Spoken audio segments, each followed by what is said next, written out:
The night it happened, the whole city felt like it was holding its breath. Rain falling hard, neon lights flickering on wet pavement. And me, a guy who usually blended into the noise, suddenly caught in the beam of a police cruiser's headlights. Everyone knew Officer Daniel Ridge. The man was a legend in uniform. Cold, unshakable, a wall no one dared to touch, the kind of cop criminals whispered about and rookies tried to imitate. He wasn't just respected. He was feared. So when he stepped out of his car and walked straight toward me, boots splashing in the puddles, I froze. Not because I had done anything wrong, but because of the way he was looking at me. Like the rain, the darkness, the entire street didn't matter. Like I was the only person he could see. He cornered me against the brick wall of an old bakery, his breath uneven, his jaw tight like he was holding in something dangerous. And then in a voice so low I almost didn't hear it, he said the last thing I ever expected from the most intimidating cop in the city. I can't keep hiding this. You're my secret, and it's killing me. I didn't move. I didn't breathe, because nothing in my life had prepared me for the moment when the strongest man I knew finally broke in front of me. If you've ever loved someone you were never supposed to, stay with this story until the very end. And before we begin, make sure to like the video, subscribe to the channel, and turn on notifications. This is a story you won't want to miss. I wasn't supposed to be on that street. Not at that hour. Not in that part of the city where the sirens never stopped echoing and the streetlights flickered like they were afraid of the dark. But I'd stayed late at the cafe where I worked, cleaning up after a rush that never really ended. By the time I locked the doors and stepped outside, the rain had already begun, that cold, relentless kind that makes the whole world feel smaller. I pulled my hood up and kept my head low, walking fast, avoiding puddles, thinking only about getting home. That's when I heard the engine. Slow, deep, too controlled to be anything but a police cruiser. I didn't look back, not until the headlights flooded the sidewalk in front of me, stretching my shadow long and thin across the wet pavement. My throat tightened. The cruiser pulled up beside me, tires hissing in the rain, and the window rolled down just enough for a familiar voice to cut through the storm. Evan. I froze. He never said my name. Not like that. Not outside the station. Not out loud. I turned slowly. And there he was, Officer Daniel Ridge, leaning forward behind the wheel, rain sliding down the side of his cruiser, his eyes locked on me with an intensity that made my breath stutter. He wasn't just a cop. He was a cop. The one people crossed the street to avoid. The one criminals swore was half machine, half fury. The one who never smiled, never softened, never let anything get close to him. Except me. Or at least, that's what I had started to suspect. Little moments, little looks, little cracks in the armor that no one else ever noticed.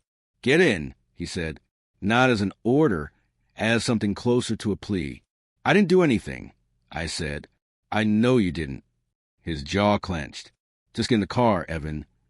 The way he said my name again, it melted something inside me I'd spent months trying to ignore. I opened the door and slid into the passenger seat. It was warm, almost too warm, and the smell of his cologne, clean, sharp, unmistakably him, wrapped around me instantly. He didn't move the car, didn't speak, just stared through the windshield as the rain hammered down. His hands were tight around the steering wheel, the leather creaking under his grip.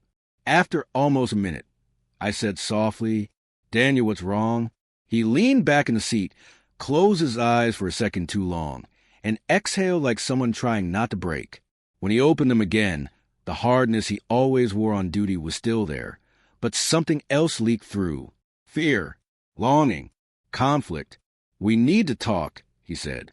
I felt my heartbeat everywhere, my chest, my throat, my wrists. Talk about what? About the way he always lingered near me at the station cafe? About the way his voice softened when he asked for his coffee? About the way he looked away whenever our eyes met? Like looking too long would reveal something he wasn't allowed to feel? What happened? I asked. He swallowed. The muscles in his jaw flexed. I lost control tonight. What does that mean? He stared at the steering wheel again. Rain drummed heavy on the roof. There was a call. A domestic fight. Guy had a knife. Rookie freaked out and hesitated. He paused, voice tight. I stepped in. Hard. You saved him, I said. That's not the problem. His voice dropped. The problem is, I wasn't thinking straight. I was thinking about you. I blinked. Once. Twice. The air left my lungs. Me? He nodded slowly, still not looking at me. That's why I'm out here. That's why I found you. I couldn't go home without. He cut himself off, fists tightening again. Without fixing this. Saying this. I don't know. I didn't dare move. I didn't dare breathe wrong. Daniel Ridge was the strongest man I'd ever met. And right now, he looked like he was one confession away from falling apart. What do you want to say? I whispered. He finally turned to me. Those cold, sharp eyes, the ones that could shut down entire rooms, were suddenly burning with something painfully human. I can't stop thinking about you, he said. His voice wasn't loud. It wasn't dramatic. It was raw, like the truth was scraping its way out of him. Daniel, I'm not supposed to feel this, he said, breath unsteady. I'm not allowed to. Not in this job. Not in this city. Not with anyone. His eyes dropped to my lips for half a second before he forced them back up, but especially not with you. My chest tightened. Why? I asked quietly. Because you make me lose control, he said. Because every time I see you, I feel something I don't understand. Because I don't look at anyone the way I look at you. He leaned closer, voice barely a breath. And it's scaring the hell out of me. I felt heat rise through my entire body. This man, this impossible, untouchable man, was unraveling. For me, Daniel, he looked away sharply, like he couldn't take the weight of it anymore. I pulled you into this car tonight because I couldn't hold it in anymore, he said. I can't keep pretending. I can't keep acting like you're not in my head all day. I can't keep hiding this. He finally turned back to me. Rain slid down the windshield behind him like falling glass. Evan, he said, voice shaking, you're my secret and it's killing me. Before I could answer, before the moment could become something neither of us could take back, his radio crackled violently to life, exploding through the silence. Unit 23, officer down. Repeat, officer down. Shots fired. Daniel's head snapped toward the radio. His entire expression changed. Duty overtook vulnerability in a split second. He grabbed the wheel, turned the key. Lights flashed red and blue across my face. We're not done, he said, voice dark and breathless. We are not done. And with that, he sped us into the night. The cruiser shot forward, so fast my shoulder slammed into the seat. Red and blue lights splintered across the wet asphalt. The engine roaring as Daniel pushed through the rain with a focus so sharp it felt dangerous. The softness from moments earlier vanished. In its place was a man the whole city feared. The officer who never hesitated, never backed down, never lost control. Except I had just seen him lose control. For me, the radio crackled again. Unit 23, report. Officer Ridge, you copy? Daniel pressed a button on the steering wheel. Ridge responding. ETA 2 minutes. His voice was steady, but his fingers gripped the wheel too tightly. I watched him from the passenger seat, my pulse still unsteady. Everything he confessed was still swirling in my head like a storm that hadn't passed. He'd said I was a secret. He'd said he couldn't hide it anymore. He'd said I made him lose control. I stared at the rain sliding down the window and asked the question pressing against my ribs. Daniel, why did you come after me tonight? His jaw flexed. He kept his eyes on the road. Because I needed to see you, he said. I needed. He stopped himself. Later, I can't lose focus right now. But he already had. I could see it. His mind was split between duty and what he'd just confessed. Is it safe for me to be here? I asked. He shook his head quickly. No, but I'm not dropping you off. Not after what I said. Not after what's coming. What is coming? He didn't answer. His silence told me whatever he'd gotten involved in, it wasn't just emotional. It was bigger, darker. We turned down an industrial street lined with warehouses and half-broken streetlights. Ahead, 3 cruisers were already parked with their lights flashing. Officers crouched behind them, guns drawn, shouting commands toward a building whose windows were shattered. "Stay in the car," Daniel said, his voice firm. "Do not move." He pulled up hard, threw the car into park, and stepped out without waiting for a response.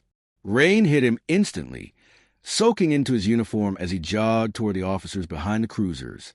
They parted for him, the way soldiers part for a general. Even now, soaked and tense, he commanded the entire scene. But then something strange happened, something I couldn't ignore.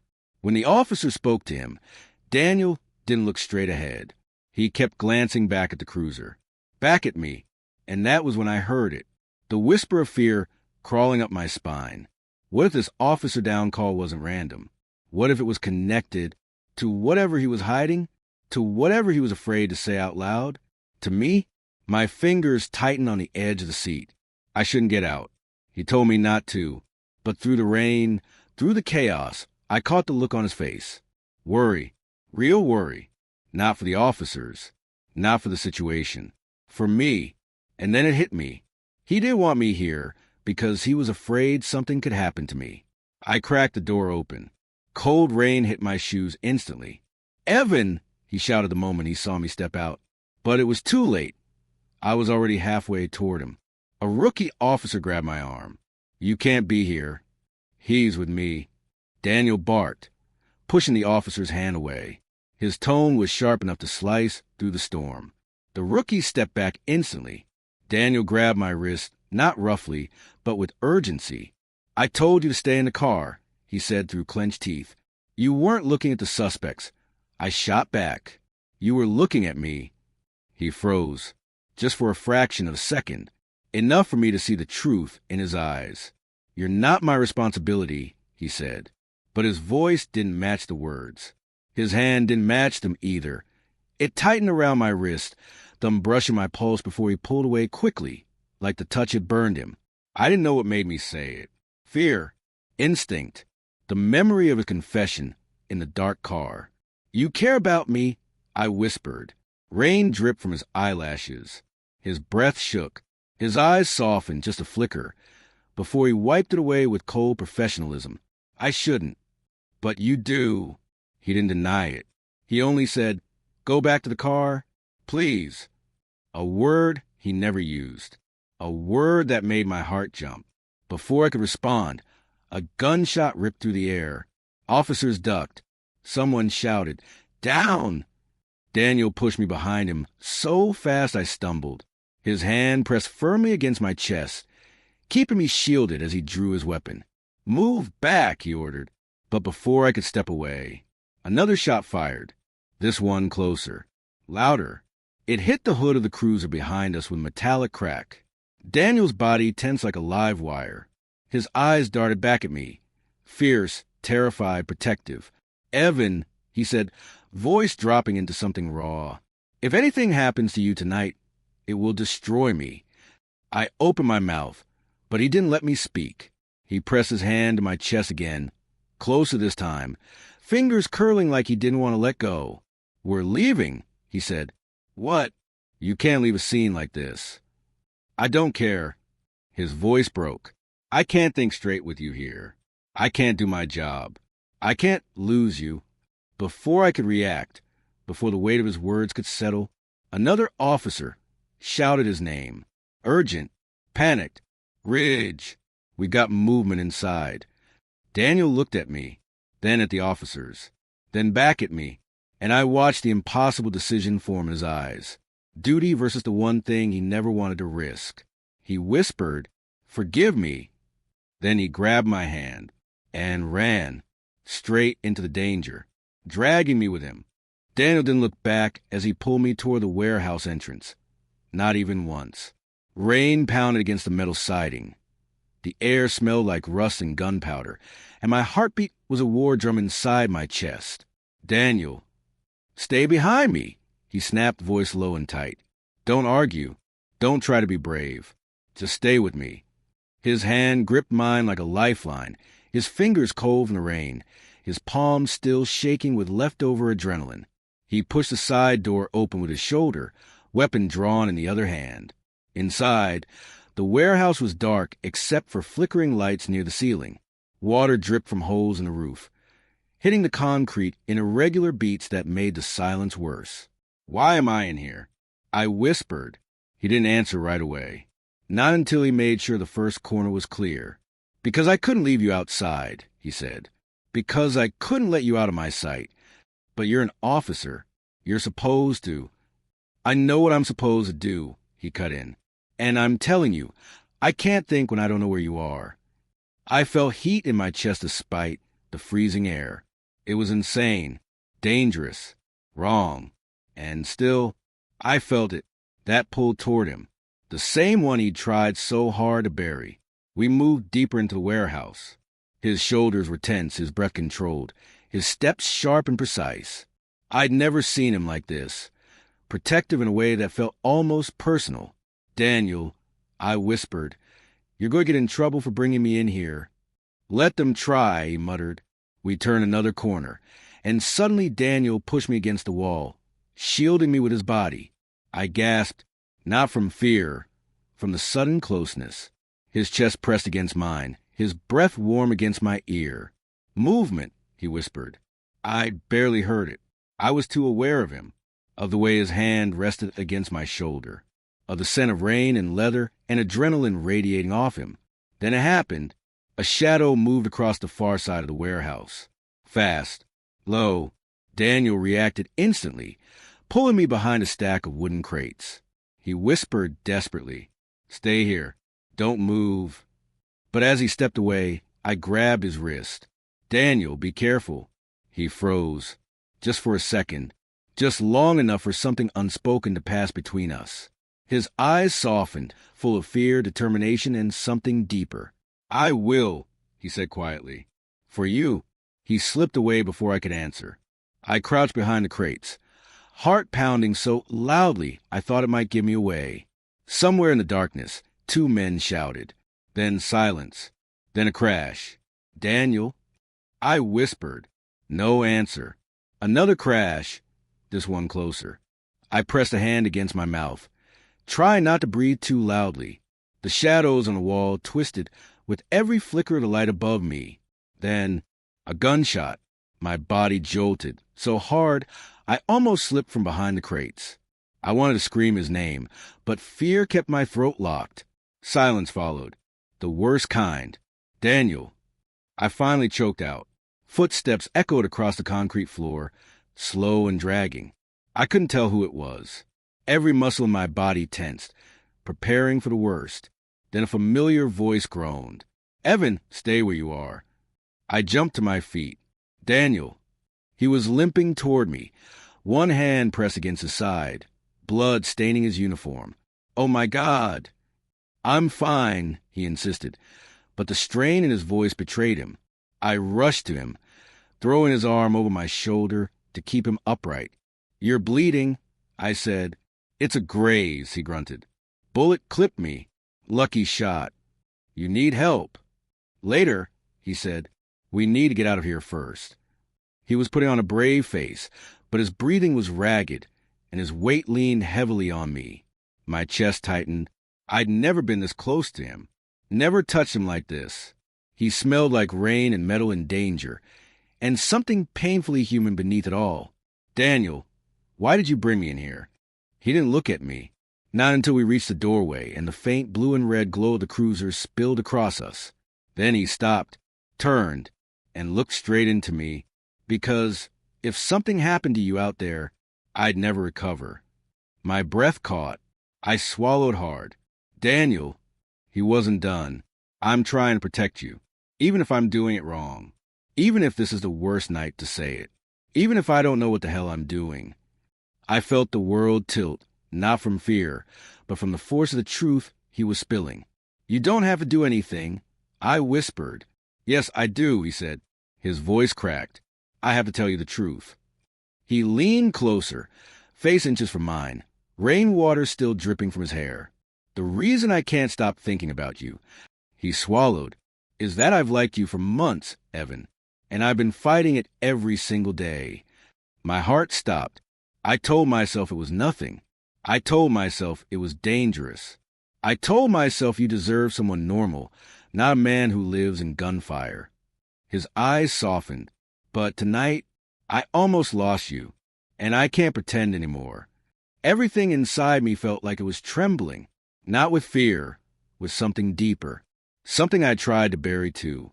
Daniel, before I could finish, a voice shouted from outside, "Officer Ridge, we need you." He closed his eyes, breathing hard, duty calling again, pulling him away from the one moment we both finally stopped running from. He opened his eyes and whispered, "This isn't over."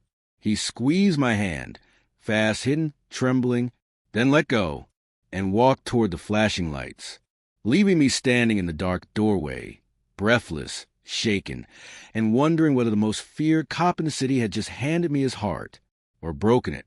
The moment Daniel walked back into the storm of flashing lights, radios, and shouting officers, I felt something inside me twist. Not jealousy, not fear, something deeper, like watching someone drown because they refuse to admit they're underwater. He moved with authority, despite the blood soaking the side of his uniform.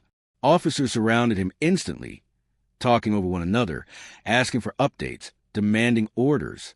But his eyes, they kept flicking back to me, every few seconds, as if making sure I was still there, still breathing, still real. "Officer Ridge," a sergeant barked, "you're injured. Sit down before you collapse on my scene." "I'm fine," Daniel said. He wasn't. I could see it from 20 feet away. "You need medical." I said I'm fine. He snapped, louder this time. The sergeant's jaw tightened, but he didn't push it further. Nobody pushed Daniel Ridge. Not when he was like this. Adrenaline sharp, shoulders squared, jaw locked like a steel trap about to break.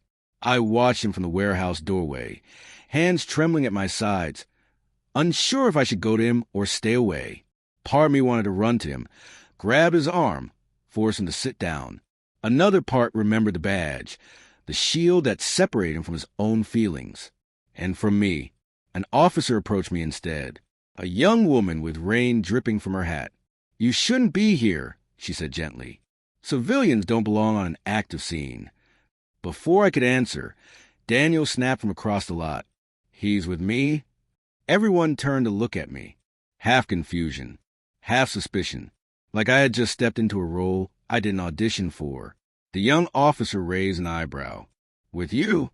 Daniel froze, just enough for me to see it.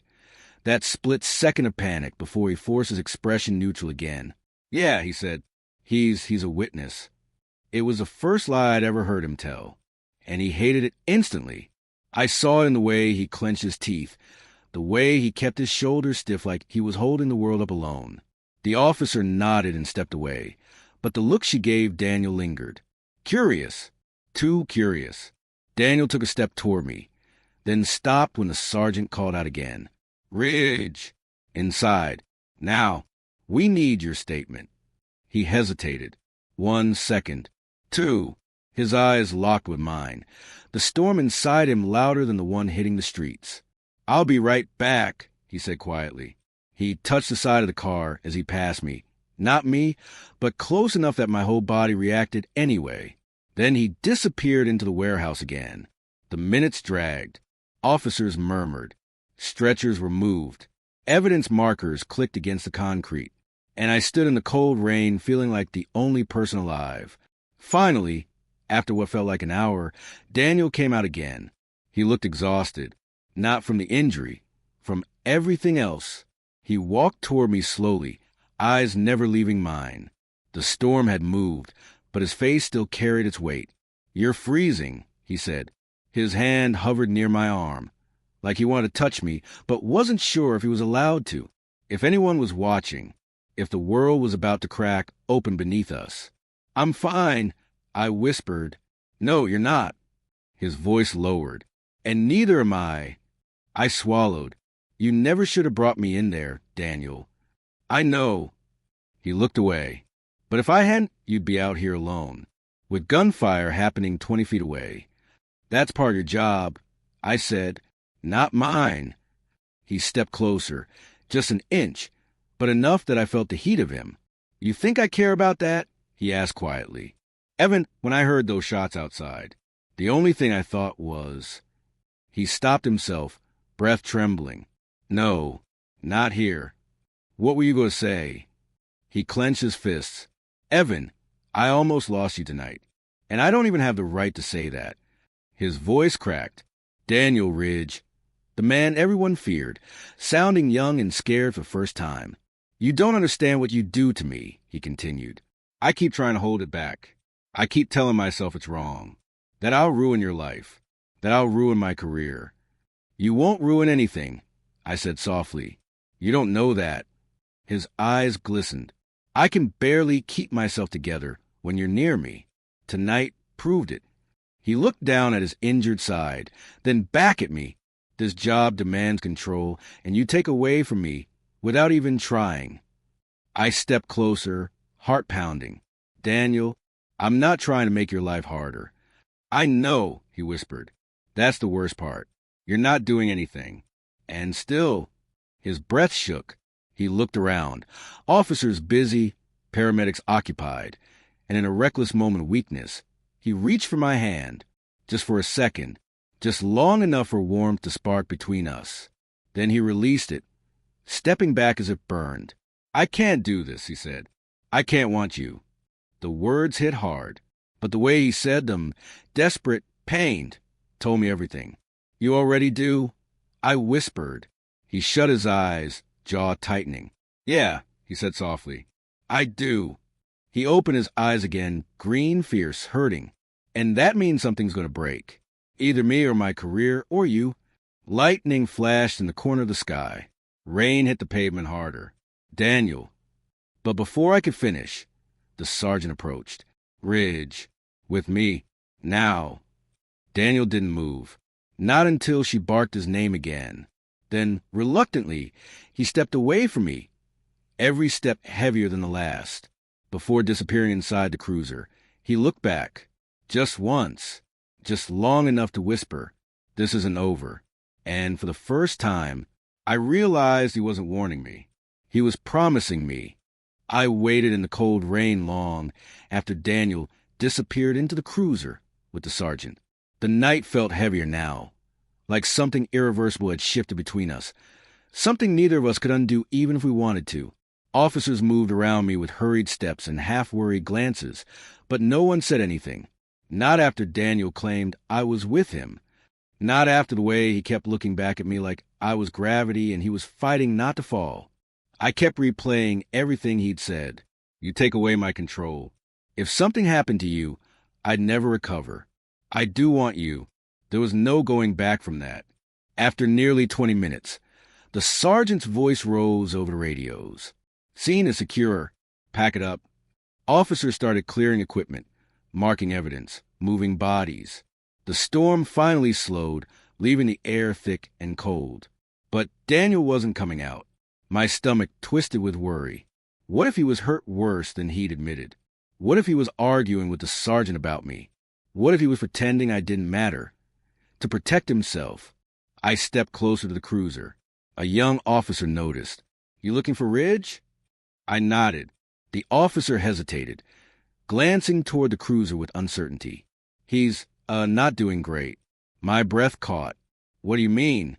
He's usually the strongest guy on scene, the officer said quietly.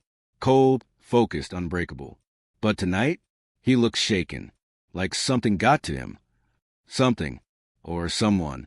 Before I could respond, the passenger door of the cruiser swung open. Daniel stepped out, slower than usual, shoulders tense, jaw set tight. He didn't look at the officers. He didn't look at the sergeant. He looked straight at me, and I knew instantly something inside him had cracked. He walked toward me with long, heavy steps, rainwater sliding from his hair. His uniform was still stained with dried blood. His breathing wasn't steady. His guard, the wall everyone feared, was gone. Daniel, I said softly. He stopped a foot away from me, eyes locked with mine, raw, exhausted, refusing to look away. Get in the car, he said. Not an order, not a command. Something like a plea. I didn't argue. I slid into the passenger seat, and he got in on the driver's side, closing the door harder than he meant to. The silence inside the cruiser was suffocating. Only the slow tapping of rain on the roof filled the space between us. His hands were trembling on the steering wheel, not from the injury, from everything he was holding back. Finally, he spoke, quiet, unsteady. "They questioned me about you." My heart dropped. "What did you say?" He let out a humorless laugh. "A lie, the kind I hate." "Daniel." "They saw the way I reacted," he continued, voice cracking. "The way I looked at you, the way I tried to protect you. They're not stupid. They're going to talk." His breath shook. "And I'll lose everything. Every damn thing I built." He leaned back in the seat, shutting his eyes like he was bracing for impact. "I've been holding this in for so long," he said. "So long that I forgot what it feels like to breathe without fear. And tonight, in that warehouse with you," he swallowed hard, "I realize I'm already losing the battle." I reached out slowly and touched his arm, light, careful. He flinched, not from pain, but from how much the touch affected him. "You haven't lost anything," I whispered. He opened his eyes, and there it was, the truth, the fear, the longing. "I'm losing myself," he said, "because every time I try to walk away from you, I can't." His voice dropped to a rough whisper. "You're the only thing that feels real anymore." Something inside me broke open. A quiet part of me that had been waiting, hoping, silently wanted him for months. "Daniel." He didn't let me finish. He finally turned his entire body toward me, rain dripping from his jawline, eyes almost desperate. "I need you to tell me to stop," he said, breath uneven. "I need you to tell me this is wrong. Tell me you don't want this. Tell me to walk away." My heart raced. "What if I can't?" His breath caught. His eyes flicked to my lips, then back to my eyes, searching, pleading, terrified. "Evan." I nodded slowly, my voice barely audible. "I can't tell you to stop." He let out a sharp exhale, like the words knocked the air out of him. For a moment, neither of us moved. Neither of us breathed. Then Daniel leaned in, not fast, not reckless, but like a man finally surrendering after fighting a war no one knew he was in. His forehead pressed against mine, his voice trembling. "I'm tired of pretending." "So am I," I whispered. He closed his eyes. Our breaths mixed. Our hands found each other, fingers intertwining like they had always belonged that way. "Evan, if I cross this line, I can't go back." My voice shook. "Then don't go back." He inhaled sharply, and for the first time that night, the fear in his eyes faded, replaced by something fierce, tender, unrestrained. He lifted my chin gently with one hand, his thumb brushing along my jaw, and the moment felt suspended in time, fragile and electrifying. "Tell me you want this," he whispered. "Tell me I'm not imagining everything between us." I didn't flinch. I didn't hide. "I want you," I said. "Clear, steady, real." Daniel let out a broken breath. Pure relief and longing twisted together. He cupped the back of my neck. His lips brushed mine. Barely. So lightly it felt like a confession. And then, bam, a fist pounded against the cruiser window. Daniel jerked back instantly, breath cut short, eyes snapping toward the sound. A shadow stood outside, an officer, expression unreadable under the flashing lights. "Ridge." The officer said, "We need to talk. Now." Every drop of warmth vanished from Daniel's face. He stared at me, torn, shaken, afraid, before whispering the words that sent a chill through my spine. "They know." The cruiser door opened, and the cold air rushed in, swallowing the warmth that had been building between us. Daniel straightened immediately, shoulders squared, jaw tight, slipping back into the armor the world expected him to wear. But I'd seen underneath it, and I knew he wasn't okay. The officer outside didn't look angry, didn't look suspicious. He looked uncomfortable, like he didn't want to be the one delivering whatever message he'd been told to bring. "Ridge," he said, "Sarge wants you. Inside. Alone." Daniel nodded, but he didn't move. He just stared at the officer, then at me, then back at the storm waiting outside the cruiser. "I'll be right back," he said quietly. But we both knew that wasn't a promise he could guarantee. He stepped out into the rain, closing the door behind him, and I watched the silhouette walk away, tense, wounded, fighting something inside himself. The longer he stayed inside the warehouse with the sergeant, the worse the knot in my chest twisted. Minutes passed. 10, 15, 20. The rain faded into a mist, and the officers slowly cleared the scene, heading back to their cruisers, leaving only a few cars behind. But Daniel didn't come out, not until the warehouse lights turned off one by one, and the sergeant finally stepped outside. She looked tired, frustrated, and alone. Daniel wasn't behind her. Panic shot my spine. I threw the door open and rushed toward her. "Where's Daniel?" She looked at me long and hard before sighing, "He needs a minute." "What does that mean?" "It means," she said carefully, "he's having a hell of a night, and I'm trying to keep it from getting worse." I swallowed hard. Did he get in trouble? Because of me? Her jaw clenched. "Look," she said, voice low, "I've known Ridge a long time. He's a good cop, the best we've got. And tonight he was distracted." My stomach dropped. "I didn't mean to cause." She shook her head quickly. "This isn't your fault. Whatever's going on with him, it didn't start tonight." Then she exhaled slowly, like she was weighing every word. "I'm not blind," she added. "I see the way he looks at you. I don't know what it is between you two, and it's not my business. But if he doesn't deal with it the right way, it'll destroy him." I froze. Her tone wasn't judgmental. It wasn't cruel. It was protective, almost concerned. Before I could respond, footsteps approached from the shadows. Daniel emerged from behind a pillar, head down, uniform still soaked with blood and rain. The sergeant stepped aside immediately. "Take care of yourself, Ridge," she said softly. Then she left us alone in the quiet, empty street. Daniel didn't come to me right away. He stopped halfway, rubbing his face with both hands, breathing unevenly. "Daniel," I whispered. He dropped his hands. His eyes were red, not from crying, but from exhaustion, from fighting himself. "We can't stay here," he said. "Come on." I followed him back to the cruiser, sliding into the passenger seat, while he got into the driver's side. He didn't start the engine. He just sat there, staring at the steering wheel like it might give him answers he didn't have. After a long silence, he finally spoke. "They know." My heartbeat skipped. "Know what?" He turned to me slowly. His voice was low, defeated and honest. "That I care about you." I exhaled shakily. "That's not a crime." "In my position?" He let out a bitter laugh. "It might as well be." We sat in silence, the air thick with unspoken fear. Then he leaned back, resting his head against the seat. "They questioned me," he said. "Asked what you were doing here. Asked why I brought you in. Asked why I shielded you instead of the rookie who froze."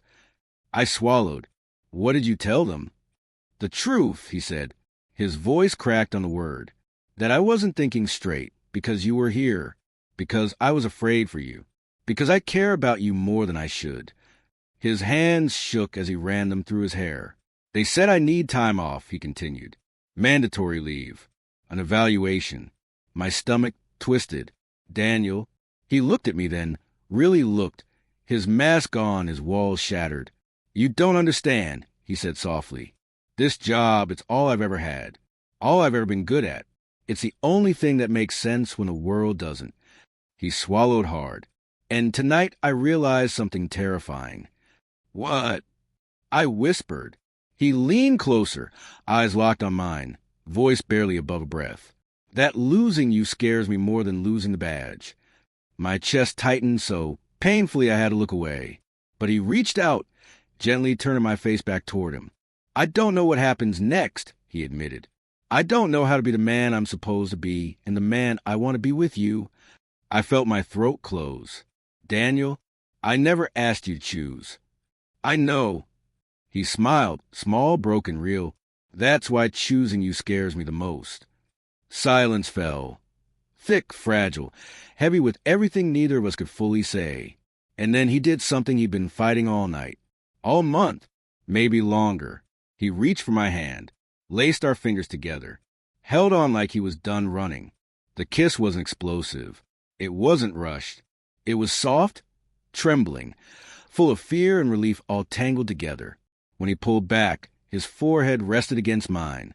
"I'm tired of being afraid," he whispered. "I'm tired of living half a life." I squeezed his hand. "Then live the other half with me." His breath shook, not from fear this time, from hope. Love isn't simple. It doesn't always arrive at the right time or in the right place. Sometimes it breaks rules, crosses lines, and forces people to face the part of themselves they've kept locked away. Daniel learned that even the strongest walls fall when the right person knocks.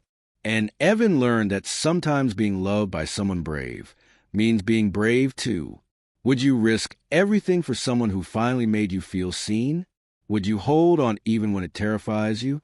If this story touched you, don't forget to like the video, subscribe, and turn on notifications to never miss another emotional story.